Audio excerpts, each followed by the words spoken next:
Grand Central cumple 100 años y abre sus puertas para desvelarnos algunos de sus secretos mejor guardados.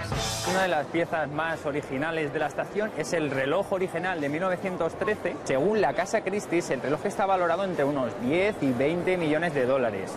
Mucho más barato sale comer en este restaurante que Michael Jordan tiene en la estación o en este otro donde, según la leyenda, se siguen apareciendo fantasmas.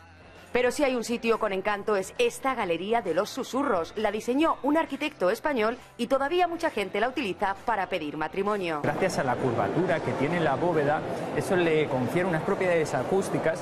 Entonces, por ejemplo, si estamos aquí y hablamos en susurro, la persona en la esquina diametralmente opuesta nos puede escuchar perfectamente. Para hacernos una idea de la inmensidad de esta estación, basta con decir que cada día pasan por Grand Central 750.000 personas, una cantidad parecida a la población de Valencia. Estos días, cuando se celebra el 100 aniversario, son muchos además los que recuerdan que en los años 60 hubo un plan para derruir la estación y que la estación se logró salvar gracias a la intervención de Jackie Kennedy.